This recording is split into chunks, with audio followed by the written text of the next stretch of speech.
Hello class. Welcome back बच्चों। तो प्यारे बच्चों, स्टार्ट करते हैं नया लेक्चर। बेटा एक नया लेक्चर स्टार्ट कर रहे हैं, नए टॉपिक के साथ चर्चा शुरू करेंगे। बेटा नोट्स में ना एक जगह पे टॉपिक दिया गया, who can file a complaint. निकालना जरा टॉपिक फटाफट से।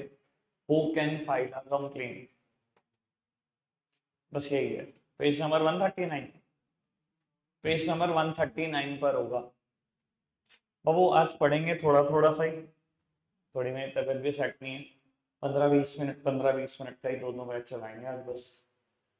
बाबू हाँ ये खुश है। बेटा टॉपिक का नाम है who can file a complain. पहले मतलब समझो टॉपिक का। बेटा कि कंज्यूमर कोर्ट में कौन कंप्लेन कर सकता है। ठीक है जी। बाबू ये 5 अलग अलग पर्सोनल की बात की गई है, यही कंप्लेन कर सकते हैं और कोई नहीं। क्या कोई मैन्युफैक्चरर कंप्लेन कर सकता है? मतलब एक जनरल सेंस के हिसाब से बताओ। बेटा ये लॉ कंज्यूमर के फेवर में बनाया गया, कोई मैन्युफैक्चरर सर्विस प्रोवाइडर नहीं कर सकता कंज्यूमर कोर्ट में केस। कर कौन सकता है? एनी कंज्यूमर, कोई भी कंज्यूमर कर सकता है। ठीक है जी।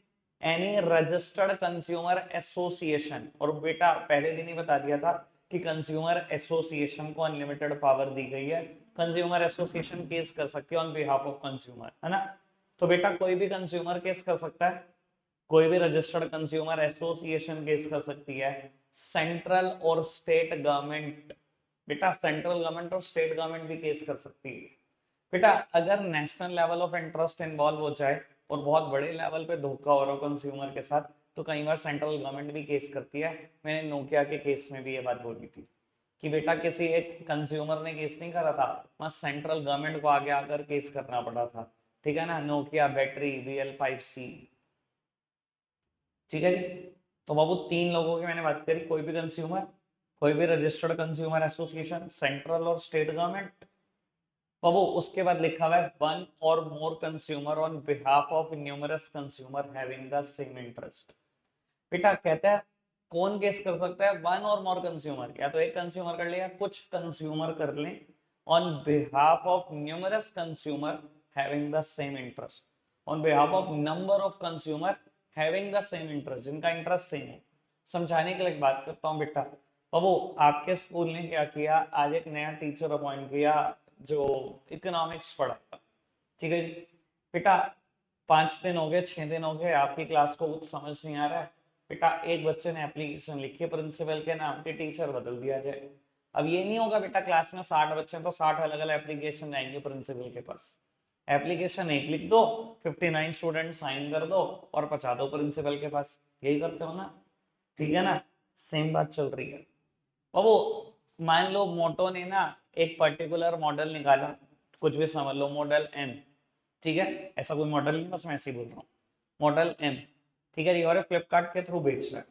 और वो फ्लिपकार्ट पे ना ओवरऑल बाइंग हुई 20,000 क्वांटिटी। और हुआ क्या बेटा, मैन्युफैक्चरिंग फॉल्ट था। ठीक है ना, फ्लिपकार्ट के थ्रू या मोटो को कस्टमर केयर पे आपने कंप्लेन करने की कोशिश की, मोटो एंटरटेन नहीं कर रहा, you want to file a suit, आपने केस कर दिया। बेटा आपके साथ साथ जितने भी लोगों ने मॉडल वाई किया था सब केस करना चाहते हैं। क्या कोई अलग केस होगा सबका? 20,000 केस होंगे? नहीं बेटा, एक ही केस में सब जुड़ जाओगे, बस आप अपनी एप्लीकेशन को साइन करके दे दो। तो वो यही कहने की कोशिश कर रहे हैं, शायद आपने OMG मूवी देखी हो, ओ माय गॉड। ठीक है ना, उसमें भी तो यही हुआ था। एक ही केस था ना वो इंश्योरेंस कंपनी के खिलाफ, बहुत सारे लोग जुड़ गए थे ना, सबने एप्लीकेशन साइन कर दी थी बेटा। तो यही कहने की कोशिश कर रहा है कि वन कंज्यूमर और more consumer on behalf of number of consumer having the same interest. कोई एक कंज्यूमर भी केस कर सकता है या दो चार भी कर सकते हैं, on behalf of number of customer having the same interest, provided interest सबका सेम। ठीक है जी। And last one is a legal heir और the representative of deceased consumer. बेटा डिसीज्ड का मतलब होता है जिसकी डेथ हो गई। बाबू मान लो किसी कंपनी ने डुप्लीकेट प्रोडक्ट सप्लाई करा और वो इतना हार्मफुल था कि कंज्यूमर को कंज्यूम करने से डेथ हो गई। अब आप कहो अगर ये शुरू के 4 लोग ही केस कर सकते हैं, पांचवे का नाम ना लिखा हो, तो बेटा कंज्यूमर के साथ इतनी बड़ी अनहोनी होगी वो केस नहीं कर सकता। क्योंकि बेटा क्या कहा गया, कोई भी कंज्यूमर कर सकता है, वो तो रहा नहीं, वो तो कर ही नहीं पाएगा। एनी रजिस्टर्ड कंज्यूमर एसोसिएशन वो भी नहीं कर पाएगी। क्यों? क्योंकि बेटा कंज्यूमर साइन करने के लिए अवेलेबल नहीं है, वो तो मर ही गया। बाबू सेंट्रल गवर्नमेंट और स्टेट गवर्नमेंट आगे नहीं आएंगी क्योंकि एक आदमी के लिए आएंगी नहीं। भाई सेंट्रल और स्टेट गवर्नमेंट तब आती है तो बहुत बड़े लेवल पे इंटरेस्ट इन्वॉल्व हो जाए लोगों का, ठीक है ना जी बाबू। तो फिर तो केस ही नहीं हो पाएगा। इसलिए बेटा लॉ ने पावर दी अ लीगल हायर और the representative of deceased consumer. बेटा अगर कंज्यूमर की डेथ हो जाए तो बेटा उसका लीगल हायर या रिप्रेजेंटेटिव भी केस कर सकता है। तो 5 लोग केस कर सकते हैं, ठीक है जी। कोई भी कंज्यूमर, कोई भी रजिस्टर्ड कंज्यूमर एसोसिएशन, सेंट्रल और स्टेट गवर्नमेंट, वन और more consumer on behalf of numerous consumer having the same interest, और बेटा लीगल हायर और the representative of deceased consumer. 5 बातें अच्छे से क्लियर हो गई, सब समझ में आ गया? बढ़ सकते हैं आगे? चलो जी बढ़ाते हैं बात को आगे। अब वो कंज्यूमर की डेफिनेशन दी गई होगी शायद इससे पिछले पेज पर, एक ना 138 के आसपास है। वो पेज नंबर 138 पर है कंज्यूमर की डेफिनेशन। और मैं आपको ये बता देता हूँ नए लॉ में यानी कि कंज्यूमर प्रोटेक्शन एक्ट 2019 में थोड़े से चेंज हुए हैं इस डेफिनेशन में। अभी मैं पढ़ा आपको 1986 के हिसाब से रहा हूँ, ठीक है जी। जब मैं बुक पढ़ाऊंगा तो बेटा 2019 के हिसाब से मॉडिफाई कर लेंगे। बात ये बेटा सीधा वो पढ़ाऊंगा ना समझ में आने में पक्का दिक्कत होगी, ये पढ़ के जाओगे ना समझ में आना बहुत आसान होगा, ठीक है जी। ठीक है, पढ़े बेटा कंज्यूमर कौन है। देखो बेटा एज अ जनरल सेंस, पहले आप सामने देखो, सब सामने देखो। As a general sense consumer कौन है? वन हू कंज्यूम गुड्स और सर्विस एज अ कंज्यूमर। इससे सिंपल तो कोई बात ही नहीं है। कंज्यूमर होता क्या है? जिसने कोई भी गुड्स कोई भी सर्विस को कंज्यूम किया वो कंज्यूमर है। पर बेटा कंज्यूमर प्रोटेक्शन एक्ट 1986 ने कंज्यूमर को अपने हिसाब से डिफाइन किया, और पेपर में जब डेफिनेशन आती है इसकी 1 नंबर में नहीं आती, 3 नंबर में आती है, लंबी चौड़ी डेफिनेशन। बेटा इस डेफिनेशन के ना 2 हिस्से हैं, 2 बुलेट्स हैं।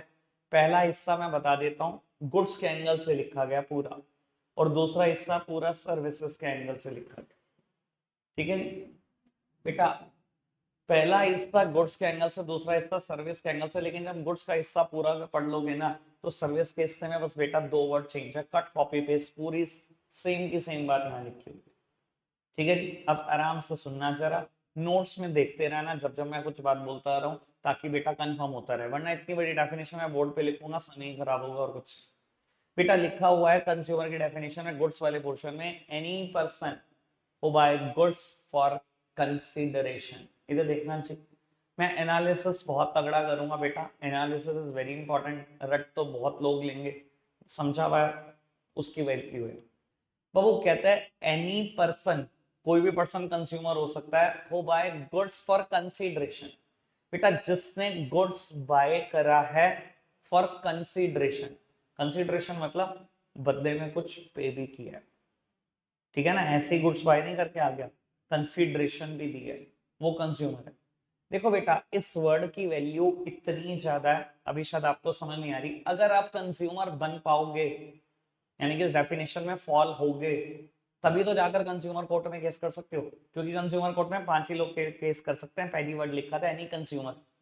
अगर मैं कहूं आप कंज्यूमर की डेफिनेशन के हिसाब से कंज्यूमर नहीं बने तो क्या कभी केस कर पाओगे? कंज्यूमर कोर्ट में केस ही नहीं होगा। तो बेटा कंज्यूमर बनना जरूरी है ना। अब मैंने इतनी सी लाइन बोली, आपको लगा होगा इसकी कोई अहमियत नहीं है, तो मैं अहमियत तो बता देता हूँ। क्या लिखा हुआ था? Any person who buy goods for consideration.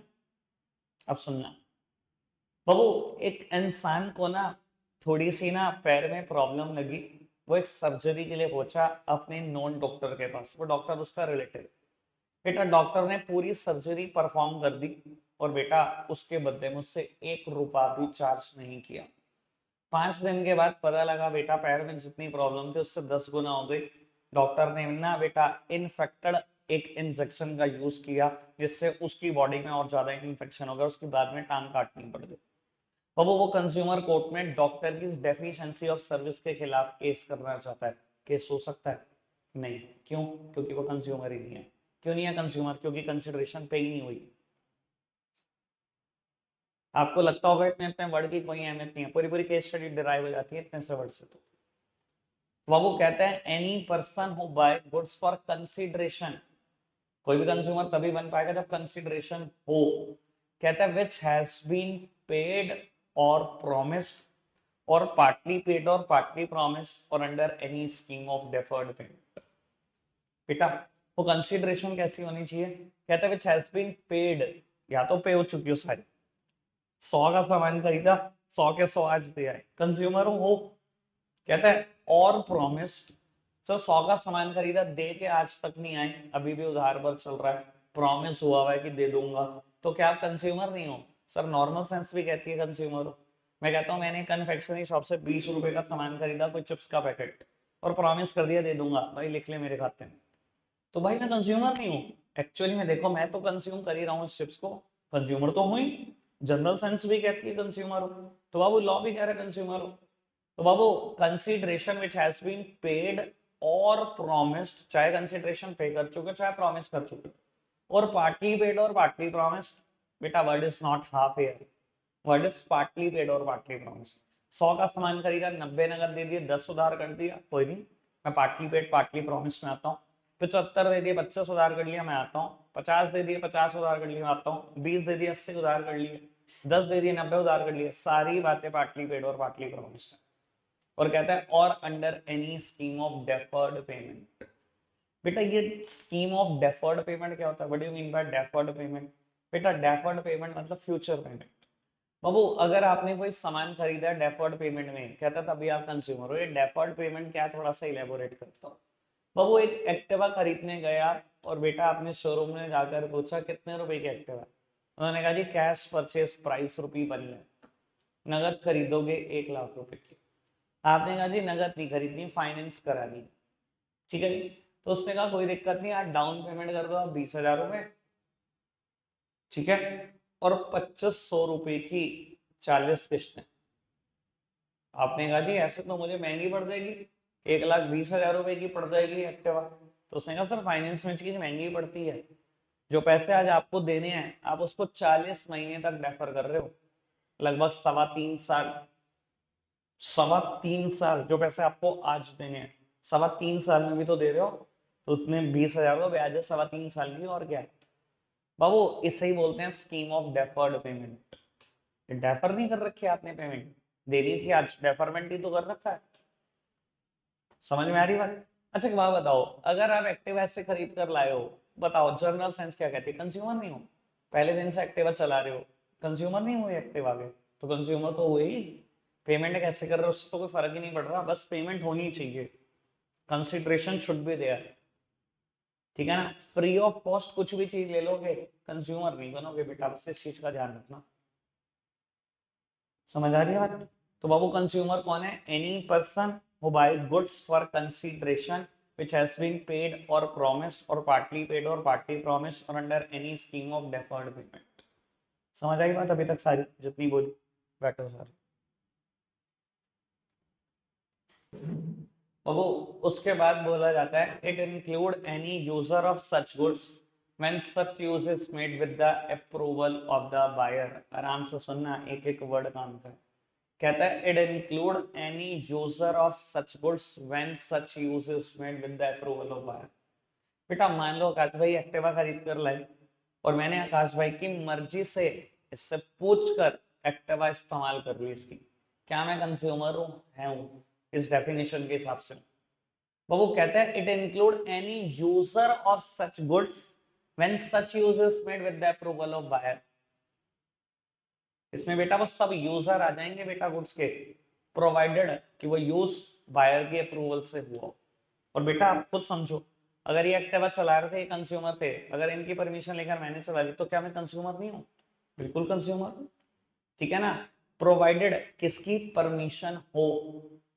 समझ में आ रही है बात? अच्छा मैं आपको बताता हूँ इसका इम्पैक्ट क्या है, अभी आपने ढंग से नहीं सोचा होगा।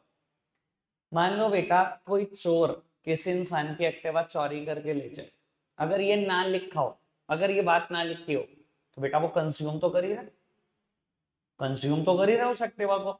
और बेटा मान लो वो शॉर्टकमिंग फेस करे एक्टिवा चलाते टाइम, ठीक है, और कोर्ट पहुंच जाए, पता नहीं जी होंडा कंपनी ने कैसी एक्टिवा बनाई, मैं मुकदमा करना चाहता हूँ शॉर्टकमिंग उसमें। एक तो खुद चोर, और वो कंप्लेन भी कर पा रहा है। अगर ये लाइन ना लिखी हो ना, ईमानदारी से बता रहा हूँ, जनरल साइंस के हिसाब से वो कंज्यूमर है, 100% कंज्यूमर है भाई, वो गुड्स को कंज्यूम कर रहा है, ही इज अ कंज्यूमर।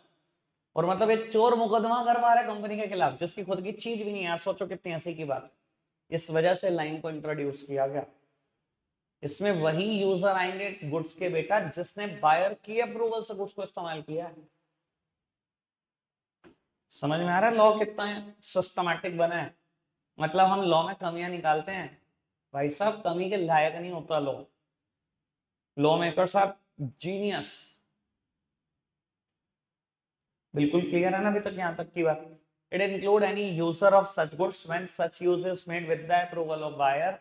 आखिरी लाइन काम की, but does not include a person who buy goods for resale or any other commercial purpose. बेटा देखो, अगर डेफिनेशन लास्ट लाइन ना लिखी हो डेफिनेशन की, सुनना, मैन्युफैक्चरर गुड्स बेचता है होलसेलर को, होलसेलर रिटेलर को, रिटेलर कंज्यूमर को, ठीक है जी। बात मैं सिर्फ इसकी कर रहा हूं, लेकिन यकीन मानना अगर ये सिर्फ आखिरी के सिर्फ चंद शब्द ना लिखे हो तो बेटा ये भी कंज्यूमर की डेफिनेशन में आ जाएगा, ये भी आ जाएगा। क्योंकि डेफिनेशन है क्या, any person who buy goods for consideration, इसने गुड्स खरीदा for consideration, which has been paid or promise or partly paid और partly promise or under any scheme of deferred payment. It include any user of such goods when such use is made with the approval of the buyer. अगर मैं अभी तक के हिसाब से देखूं तो बेटा ये सारे के सारे कंज्यूमर बन जाएंगे। लेकिन बेटा आखिरी लाइन सबको बाहर कर देती है, कहता है but does not include a person who buy goods for resale or any other commercial purpose. बेटा उनको बाहर निकाल दो जिन्होंने गुड्स रीसेल के लिए खरीदा। भाई ये रीसेल के लिए मैन्युफैक्चरर गुड्स खरीदता है या बनाता है, ये भी रीसेल के लिए करता है, ये भी रीसेल के लिए करता है, इनको बाहर कर दो। मैं एक एग्जांपल देता हूं, आराम से सुनना, मुझे बताना। केस स्टडी है, जितनी मैंने केस स्टडी बोली है सब है आपकी बुक में, इसलिए बात को आराम से सुन लेना। बाबू मैंने अभी 2 दिन पहले भी ये सेम एग्जांपल दिया था, बस मैं थोड़ा सा ट्विस्ट कर रहा हूँ। बेटा आपकी तबीयत खराब है, टेम्परेचर है आपको, आपने एक पैरासिटामोल खरीदी किसी मेडिकल स्टोर से, ठीक है जी।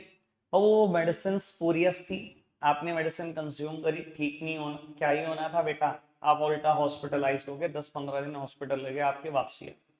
आप बेटा उस मेडिकल स्टोर के पास गए, आपने पूछा जी मैंने जो मेडिसिन खरीदी थी कौन सा ब्रांड है, कौन सा मैन्युफैक्चरर बनाता है, मैं केस करना चाहता हूँ। बेटा उस मेडिकल स्टोर ने आपको समझाया सर आप टेंशन मत लो, आपके साथ इतना अनहोनी होगी, हमें पता होता तो हम बताते पहले ही, एक काम करो आप चुपचाप से घर जाओ, हम खुद मुकदमा कर देंगे। और आप ये बात सुनकर तसल्ली लेकर घर आते, क्या वो मेडिकल स्टोर वाला केस कर सकता है? केस कर सकता है, कंज्यूमर कोर्ट में कर सकता है?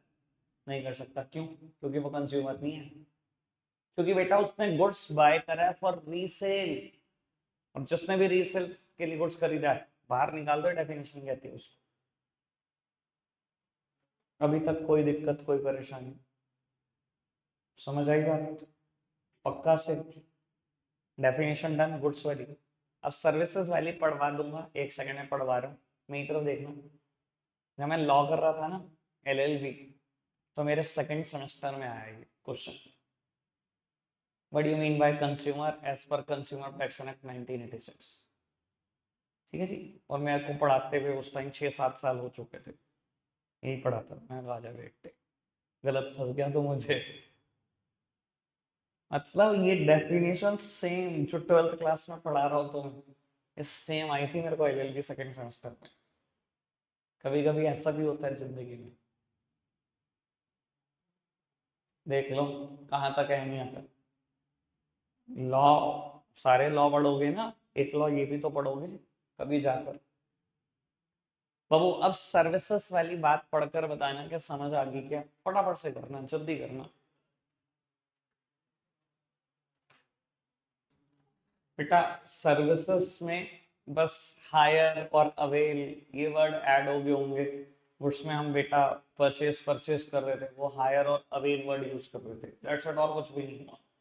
ठीक है ना जी, बाकी सब कुछ सेम लिखा हुआ है बात, ठीक है। नई डेफिनेशन में थोड़ा सा चेंज है, जब पढ़ेंगे पता लग जाएगा, ठीक है। बाबू अब हम पढ़ते हैं 3 लेवल पर हमारी कंज्यूमर कोर्ट्स, यानी कि 3 tier मशीनरी, एक ही कराऊंगा ज्यादा नहीं कर। 25 मैंने कम से कम 48 पे तो शुरू ही किया है यार। मुझे लगता था मेरी मैथ्स कमजोर है, कमजोर तेरी मेरे से भी ज्यादा है। हाँ। अरे यार 5 7 10 मिनट और इधर उधर पढ़ लो, मैं जाऊंगा अगर घर थोड़ी जाऊंगा वो। चलो जी। नहीं वो नहीं होने का टाइम, घबरा। अगर तुझे लगता है वो हो जाएगा, वो नहीं होएगा बाबू। 3 लेवल पर कंज्यूमर कोर्ट्स हैं, उनकी चर्चा शुरू करते हैं बेटा। 3 टियर मशीनरी बोल रहा था मैं इसको। हर डिस्ट्रिक्ट में कंज्यूमर कोर्ट होगी, इवन स्टेट लेवल पर कंज्यूमर कोर्ट होगी, और बेटा नेशनल लेवल पर कंज्यूमर कोर्ट होगी, है ना जी। बेटा इनके ना बहुत सारे सारे नाम है, प्लीज सामने देखना, पहले टॉपिक का इंट्रोडक्शन समझ लो, वो बहुत जरूरी है बेटा। आपकी मजाक में टॉपिक ना निकल जाए बस, मैं ये इस चीज से घबराता हूँ, इधर देखना चाहिए बेटा। कुछ लोग बोलते हैं डिस्ट्रिक्ट कोर्ट, कुछ लोग बोलते हैं बेटा डिस्ट्रिक्ट फोरम, कुछ लोग बोलते हैं district dispute redressal court, district dispute redressal forum. कोई दिक्कत कोई परेशानी तो नहीं बाबू। सेम वर्ड कमीशन भी लगाया जाता है कई बार, डिस्ट्रिक्ट कमीशन, ऐसे ही डिस्ट्रिक्ट डिस्प्यूट रिड्रेसल कमीशन। यानी कि हर लेवल कोर्ट के 6 6 नाम है, नाम से कुछ फर्क नहीं पड़ता, बात सिर्फ काम की है। डिस्ट्रिक्ट कोर्ट बोल लो, डिस्ट्रिक्ट कमीशन बोल लो, डिस्ट्रिक्ट फोरम बोल लो, district dispute redressal court, district dispute redressal commission, district dispute redressal forum. Same बात स्टेट के लिए 6 नाम है, state court, state commission, state forum. ऐसे ही national court, national commission, national forum और ब्ला ब्ला ब्ला ब्ला। ठीक है जी। बाबू काम की बात शुरू करते हैं कि कैसे हम मतलब कोर्ट मैटर को हैंडल करती है। बाबू एक कोर्ट ढंग से समझ लेना, दूसरी और तीसरी में मेहनत आधी से भी कम हो जाएगी। ठीक है जी। लगभग सब कुछ ही खत्म हो जाएगा समझ लें। ठीक है जी, एक कोर्ट पे बहुत अच्छे से फोकस करेंगे। तो बाबू सबसे पहली बात लिखी हुई है, डिस्ट्रिक्ट कमीशन या district court shell consist of a president and 2 other member, one of whom should be a women. देखा आपने एक बार, पीछे भी देखते भी रहो भाई, मैं गलत भी बोल सकता हूँ। ठीक है जी, और मैं फंसा दूंगा, मैं पक्का बता रहा हूँ आपको। अगर ढंग से नहीं देखोगे मैं पक्का फंसाऊंगा। बाबू कहता है डिस्ट्रिक्ट कोर्ट में कौन होता है, एक president and 2 other member, one of whom should be a women. सामने देखना बाबू, एक प्रेसिडेंट, यहाँ प्रेसिडेंट का मतलब कुछ और नहीं, एक जज होता है, और कहता है 2 अदर मेंबर, जिसमें से एक वुमेन का होना जरूरी है ना। दोनों वुमेन हो सकती हैं, हो सकती हैं। One of whom should be a women, एक वुमेन का होना जरूरी है, दूसरी भी हो सकती है। ये वुमेन का होना जरूरी क्यों है? वो इंडियन कोर्ट ऑफ लॉ यही कहते हैं कि अगर कभी किसी वुमेन ने क्राइम करा और उनको कोर्ट में प्रेजेंट करना हुआ, तो मेल उसको टच नहीं कर सकता। इसलिए बेटा एक वुमेन का होना जरूरी है, दोनों भी हो सकती है, उससे कोई फर्क नहीं पड़ता। ठीक है जी। तो बाबू एक president and 2 other member, one of whom should be a women. कम से कम एक वुमेन, दोनों हो सकती है। जज भी वुमेन हो, ऐसा भी हो सकता है, तीनों ही वुमेन हो, ऐसा भी हो सकता है। ठीक है जी। मैंने कहा जाएगा, यहाँ पहले पढ़ लेगा तभी पहुंचेगा वहां। खैर अब कहाँ जाएगा, पढ़ ले यहाँ तभी वहां पहुंचेगा प्रेसिडेंट की कुर्सी पे। बेटा कहता है they all are appointed by state government concern. Please यार ढंग से पढ़ लो इसको, एक खराब हो गया, तीनों खराब हो गए, कुछ नहीं समझ में आएगा क्योंकि कट कॉपी पेस्ट लिखी हुई है बाकी जगह पे बात। वो कहते थे all are appointed by state government concern. बेटा इन तीनों को अपॉइंट कौन करता है? Concern state government. कहने का मतलब क्या है बेटा, अगर कंज्यूमर कोर्ट सहारनपुर डिस्ट्रिक्ट में है, तो बेटा एक जज और 2 अदर मेंबर, इनको अपॉइंट किसने किया होगा? UP government. अगर बेटा ये अहमदाबाद में है, तो बेटा गुजरात गवर्नमेंट ने अपॉइंट किया होगा। अगर ये कोलकाता में है, तो वेस्ट बंगाल गवर्नमेंट ने अपॉइंट किया होगा। कंसर्न स्टेट गवर्नमेंट अपॉइंट करती है। समझ में आती है बात? पक्का से? बाबू उसके बाद कहते हैं the complain can be made to the district commission when the value of goods and services along with the compensation claimed does not exceeds 20 lakh. वो मुझे नहीं पता आप इन चीजों को कितना बढ़िया से पढ़ते हो, पर बात बड़ी सिंपल सी है। कई चीजों में ना मतलब मेरे को भी गुस्सा आता है हमारे एजुकेशन सिस्टम पे कि ना बेटा रटी रटाई चीजों पे केस स्टडी आती है। अब मुझे नहीं पता आपने ढंग से पढ़ा कि नहीं पढ़ा इस फिगर को, प्लीज मेरी तरफ देखना सामने, प्लीज मेरी तरफ देखो बस, आप देख के तो सही कितना बड़ा। अच्छा एग्जैक्ट 20 लाख रुपए का आपके साथ धोखाधड़ी हुई है, केस कहाँ होगा, डिस्ट्रिक्ट में या स्टेट में? देख लो, पता नहीं तुम्हें। ये वीडियो देख के आई मेरी। हाँ जी 100% है। मेरी खाली नहीं हो, पढ़ने के लिए तो खाली ही होते हैं आदमी। और भी कोई जिम्मेदारी तेरे ऊपर? मम्मी पापा क्या करे, झाड़ू पोछा मैं बर्तन, ये nice job, very nice job. हाँ जी बेटा इधर देखना, कहते हैं द कंप्लेन, सुनना, the complain can be made to the appropriate district commission when the value of goods and services along with the compensation claim does not exceeds 20 lakh। तभी तक केस हो सकता है डिस्ट्रिक्ट कमीशन में when the value of goods and services along with the compensation claim does not exceeds 20 lakh। 20 lakh से ज्यादा नहीं, मतलब 20 लाख तक, 20 लाख तक मुकदमा यहां हो सकता है। तो चुप हो जाओ। हाँ जी, अंग्रेजी के तुम्हारे को ई भी नहीं पता, इंग्लिश का क्या बताऊं मैं तुम्हारे को, पढ़ते क्या हो तुम? तुम्हें लगता है लॉ वैसे ही पढ़ लो जैसे डायरेक्टिंग प्लानिंग पढ़ लिया? भाई वहां एक वर्ड इधर उधर हो सकता है, यहाँ होगा नहीं। यहाँ एग्जैक्टली केस स्टडी आएगी, 20 लाख रुपए की अमाउंट लिखी होगी, और आपके जैसे 50% बच्चे कंफ्यूज हो गए, कोई स्टेट लिख रहा होगा कोई डिस्ट्रिक्ट लिख रहा होगा, पता किसी को नहीं होगा आखिरी में आंसर किसका सही है। यही तो लॉजिक खासियत है, एक एक वर्ड अहमियत रखता है। बाबू बिल्कुल क्लियरली लिखा हुआ है, complain can be made to the district commission when the value of goods and services along with the compensation claim does not exceed 20 lakh। 20 lakh से ज्यादा ना हो। भाई 20 लाख से ज्यादा ना हो मतलब 20 लाख तक तो हो सकता है ना मुकदमा यहाँ। समझ में आई बात? ठीक है। अब बाबू कोर्ट का ना एक पर्टिकुलर प्रोसीजर है, चार लाइन का, मैं चारों लाइनें बोलूंगा टकाटक से, आराम से समझ लो। इधर देखना, मान लो बेटा कोई कंज्यूमर है, मैं कोर्ट, कंज्यूमर है जी, फला फला मैन्युफैक्चरर ने मेरे साथ धोखा किया है, आप एक काम करो, मैं मुकदमा करना चाहता हूँ। बेटा आपने एप्लीकेशन फाइल कर दी, उसको कैसे पता लगेगा मेरे खिलाफ मुकदमा हो गया? कोर्ट भेजेगी नोटिस। ठीक है जी, कैसे सुनना, कहता है, बस यही बात मैं इंग्लिश में बोल रहा हूं, on receiving the complaint the court shall refer to the party against whom the complaint is filed. बाबू नोटिस पता है क्या भेजा जाता है, क्या लिखकर भेजा जाता है? फला फला आदमी ने आपके खिलाफ मुकदमा किया है, नेक्स्ट हियरिंग की डेट ये है, आप प्रेजेंट रहना अपने लॉयर के साथ, ये जाता है नोटिस। ठीक है जी। तो on receiving the complaint the court shall refer to the party against whom the complaint is filed. ठीक है जी। इफ रिक्वायर्ड द गुड्स और sample thereof shall be sent for testing in a laboratory. बाबू मान लो वो सामने वाला जो था कंज्यूमर, बाबू उसके साथ धोखाधड़ी क्या हुई थी, एक पर्टिकुलर ब्रांड की वो क्रीम यूज कर रहा था, और बेटा वो स्पूरियस खराब थी, उसने जब बेटा फेस पे क्रीम लगाई तो फेस जल गया काफी जगह से।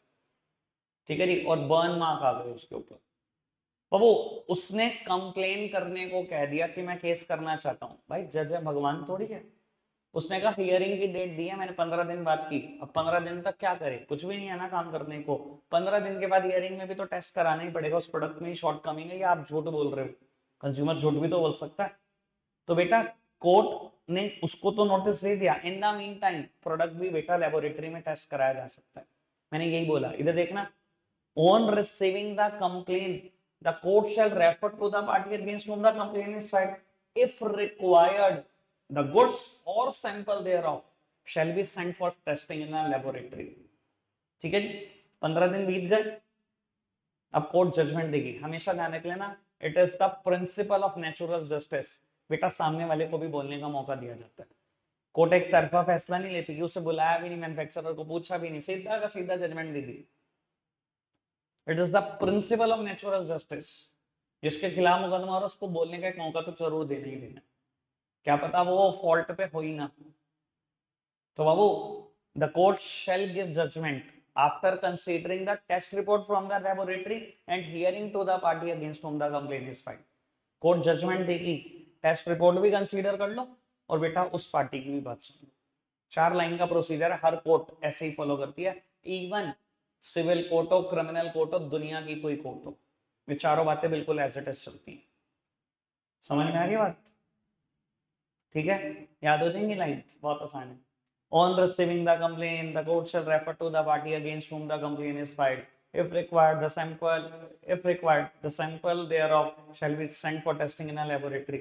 The court shall give judgment after considering a test report from the laboratory and hearing to the party against whom the complaint is filed. ठीक है जी, सिंपल बात।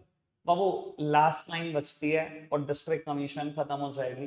बेटा अगर कोई पार्टी सेटिस्फाई नहीं हुई तो बेटा वो स्टेट कमीशन में केस कर सकती है with in 30 days of passing of order. ठीक है जी, पढ़ना जरा लास्ट लाइन क्या कहती है। In case of aggrieved party, इन यहीं से स्टार्ट है, यही वर्ड है ना बाबू। In case of aggrieved party is not satisfied with the order of district commission, he can appeal before the state commission within 30 days of passing the order. इधर देखना बेटा बाबू, मैंने एक वर्ड की चर्चा कर रहा हूं आपसे और इन डिटेल करना चाह रहा हूं। What do you mean by aggrieved party? Aggrieved party क्या होती है?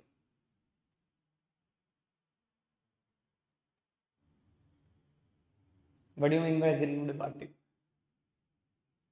बाबू ज्यादातर ट्यूशन में यही बताया जाता है, ज्यादातर क्या, मेरे को तो आज तक दूसरा आदमी नहीं सुना, क्योंकि बेटा देखो सबने लॉ नहीं पढ़ा होता, सबने लॉ नहीं पढ़ा। वहां पर हमें तो बेटा एक एक वर्ड की इंटरप्रिटेशन सिखाई जाती है और मैं भी कोशिश कर रहा हूँ मैं आपको एक एक वर्ड का इंटरप्रेट करूँ, मतलब बताने की कोशिश कर रहा हूँ। कंज्यूमर की डेफिनेशन मैंने शुरू करी, एक एक वर्ड का मतलब बताया, अभी भी कोशिश कर रहा हूँ एक एक वर्ड का मतलब दे सकूँ आपको। बेटा ज्यादातर लोग बोलते हैं एग्रीव्ड पार्टी मतलब जो केस हार गया वो एग्रीव्ड पार्टी है। सर मैं आपको सीधी सी बात बोलूं, बिल्कुल गलत बात। बेटा केस जीता हुआ आदमी भी एग्रीव्ड हो सकता है। मैं समझाने की कोशिश करता हूँ। कंज्यूमर हुआ, मैन्युफैक्चरर के खिलाफ आपने डिस्ट्रिक्ट कोर्ट में केस किया, बेटा आप केस जीत गए, आपने कहा था कोर्ट को कि मुझे कंपनसेशन चाहिए 15 लाख रुपए, मेरा नुकसान 500 रुपए का हुआ पर मुझे 15 लाख रुपए कंपनसेशन चाहिए, मांगी थी आपने। बेटा कोर्ट ने आपके फेवर में जजमेंट दिया, आपको ठीक बताया, मैन्युफैक्चरर को गलत बताया, पर आपको कंपनसेशन दिलवाई 10 लाख रुपए। आपने कहा ना जी मैं तो सेटिस्फाई नहीं हुआ। एग्रीव्ड पार्टी हर वो पार्टी है जो सेटिस्फाई नहीं हुई डिस्ट्रिक्ट कमीशन के जजमेंट से, आप स्टेट कमीशन पहुंच गए, केस हारे थे आप, एग्रीव्ड नहीं हो, दिख रहा है एग्रीव्ड हो, केस जीतने के बाद भी एग्रीव्ड हो। समझ आई बात? क्लियर हो गई बात? एग्रीव्ड पार्टी कौन होती है? हर वो पार्टी जो जजमेंट से सेटिस्फाई नहीं हुई, केस जीता हुआ भी हो सकता है, हारा हुआ भी हो सकता है। ठीक है, रखते हैं आज के लिए इतना ही है प्यारे बच्चों, बाय बाय।